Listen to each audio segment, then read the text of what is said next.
number 3 right now in the world standings. Boy, she's only won $2,000 so far. She needs to go around with that. Right, Latricia's great horse Carlos got hurt about a month ago, and she's had to borrow horses. This is Lane that she borrowed from her friend Megan Heiner. This is a young horse, had to be very brave in this setup, and just wasn't quite what she needed. And she had to be the tester on the barrel racing ground out here after this rain, because it is soppy out here. Seems to be lightening up a little bit, Janie. Hopefully that'll be the case. Is it, Jeff? I don't know about that. I think he might be up in the booth. It's still raining. It is so hot up here, Janie. You can't believe it. Can't believe it. There's our IHOP replay, 1832. Doubt that's going to get much of a check for Latricia Duke. Brittany Posey-Tanazi, 3-time world champion. She's been shut out in Pool A. No money for her over the first 2 days. Yeah, Brittany Posey-Tanazi, this is a rebuilding year for her. She's running so many young horses throughout the season. She's done very well. She's in the top 30 in the world standings. But with this setup here at Calgary, plus the weather, it is a lot to throw to a young horse. And you can see right there, this horse just wasn't having it. Ducks that second barrel. Brittany has to pull him up, get him around it. Not the Stampede we want to see, but hey, Brittany Posey-Tanazi, she's a 3-time world champion and a Calgary Stampede champion, and she will always have that. Yeah, one year in 2023. Not going to happen in 2026. IHOP replay kind of turns into a schooling run. No, it definitely does. Running into that grandstand, and it is still raining. It doesn't actually show up as much on camera, but I'm out here in the ground. It's pretty wet, especially on top, and this is where those seasoned veteran type horses are really going to shine. Julie Plord, she's won $4,000 over the first 2 days, but she's 7th money-wise. That gives you an idea of how tough it's going to be, but hey, she's a little magic right here. Hey, this could be it for her. Rocky, he's been solid. That's the best first barrel they've had in this pool so far. Here we go, and I mentioned a seasoned veteran horse. That's exactly what Rocky is. Julie Plord, she's from Quebec. She is one tough cowgirl. This is going to be a new leader. Great run, their best one so far.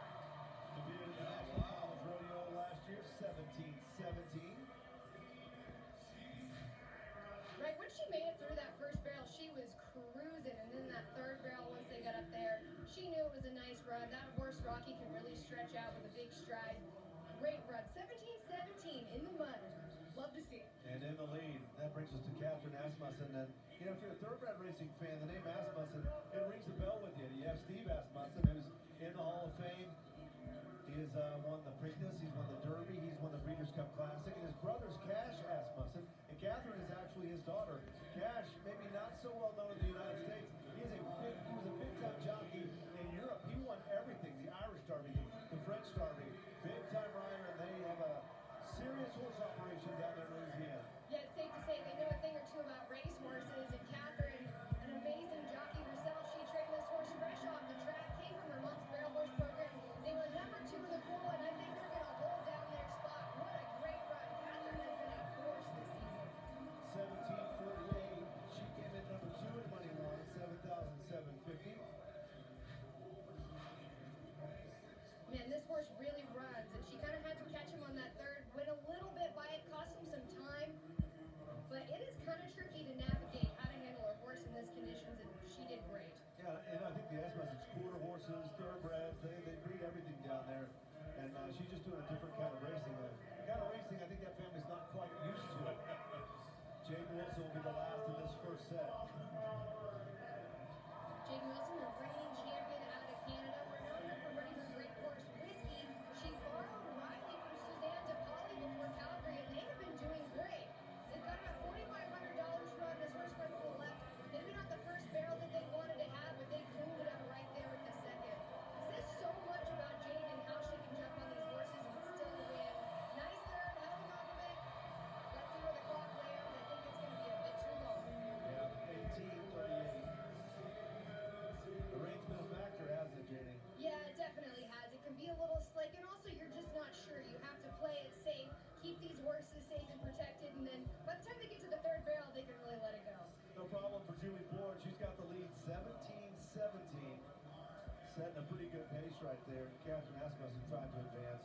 She's sitting in second place at the moment in this round. And from the was on the bubble, Catherine's in a pretty good spot. She's number 2 right now. Heidi Gunderson, she was the winner on day 1. She won 7,000, Janie. She's still not safe. No, she's not. Right now we have that tie between Heidi Gunderson and Sydney Graham.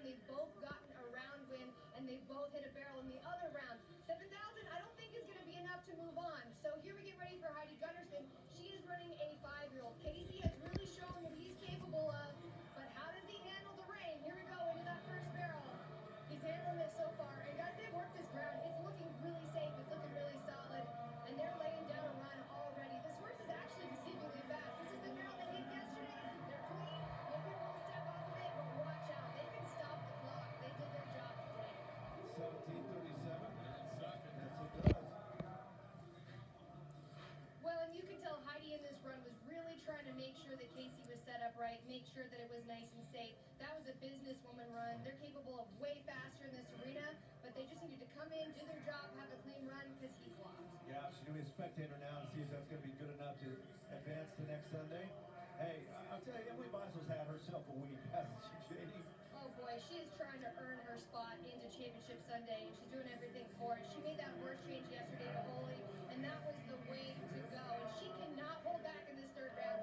This is where Emily Beisel shines. She knows how to pull a Hail Mary when it counts. This horse, Ollie, is also so strong. Emily, she just had that horrible wreck in St. Paul. She is going through a lot of pain right now, but she is one tough cowgirl making a run. Watch out, here we go, Emily Beisel. We need a new gear across the line. 17:29. Now, she came in number 5 on the money list, but pretty close. So 17:29 for her. That's going to move her into second place. Well, and even Emily was trying to really help Oli going into that first barrel, saying, okay, we tested it out, filled this ground. Now we got to let her rip if we're going to move to Championship Sunday. And she's got a chance, too. Yeah, she has got a chance. Serious That'll get her chance. to 11,000 if she can win second. Taylor Manning might be standing in the way. You look at Taylor. She comes in number 1 in terms of money won. 2-time Canadian champion. And after watching the incredible video of her and Pinoca in a downpour, we know they like to win. This is not going to be a problem. Yeah, the rain actually just stopped just in time. Shouldn't start. Well, Taylor Manning, she should be safe going on to Championship Sunday, even with that down barrel. But, man, that slip on the first really cost him, and then even killed some momentum going into that third barrel. Not what they wanted, but Taylor sent going in full speed to that first barrel on the ground, just didn't quite hold up for him. She tested it, didn't she? Yeah, she did. She was going for it. Especially that first. They're in good position, and just the hind end kind of goes out with the ground. It was not Blaine's fault, not Taylor's fault, just an element of nature. Yeah, the good news for her, she came in number 1 money-wise. Going to be hard to bump her out of the top 3. Well, that's good news right there for, well, I guess if you're Emily Beisel, you know, you're wanting the number 1 cowgirl to finish ahead of you, not those that are behind you. 2 cowgirls remain, Sydney Graham, Jalen Netherland. Yeah, and if you're Sydney Graham, you're paying attention to what just happened, especially with Heidi Gunderson clocking and replacing so far. Sydney's needs to get something done as well. I absolutely love this stallion Trump. He is so big and strong. He's kind of become a seasoned veteran as well. They run to that left barrel. Perfect position, nice and snappy. They were amazing yesterday, blocking that 16-8. Just a little over a 10th off the arena record, and they're not holding back today. Here goes the third. She kind of played it safe on that third. She wasn't sure about the ground. I think this will still fly. 17:42. Doing the top 5. Yeah, they were really laying down a run from first to second. They got in the third. They were a little wide going into it. Had a little bit of a testy spot on the ground. Bowed out of it. Cost them quite a bit of time. Jeff, I don't know. You run the numbers. Is it going to be enough? I don't think so. Winning yesterday with that fast time. Jalen Netherland, the last cowgirl to go. No money won for her. Those are the live standings right there that you see. If those hold up, it's going to be Gunderson, Ford, and Emily Beisel. Wow, such a tough barrel race. Yeah, and this bull has Yeah, had I think everything. that's the way it's going to end up right there because Netherland has not picked up any money. And Julie Ford, she really had to show up today, and she did. Here comes our last barrel racer. Jalen Netherland made it here via qualifier her rookie season. Went quite a bit by that first barrel. Joker's not too sure about the conditions out there today. They're going to come in here, make a solid run, enjoy their first ever trip to the Calgary Stampede. It's a feat just to make it here through that qualifier, one of the toughest barrel races of the year.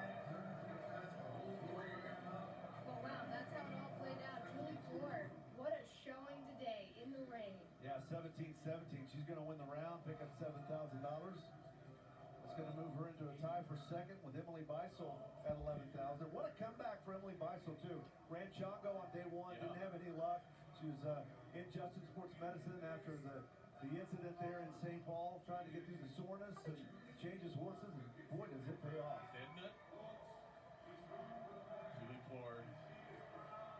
What a story she is. You know, she replaced Anita Ellis last year at the regular National Finals Rodeo and went down there and won the average. making her name, but now she wins an important go-around here at the Stampede. Yeah, Rocky Mountain Equipment, Case IH results. Here's a look at who's advancing out of Pool A. Gunderson, Ward, and Emily Beisel. Sydney Graham just misses out over $10,000 for them. And the bottom line is, hey, you made pretty good money here, even though you're not advancing.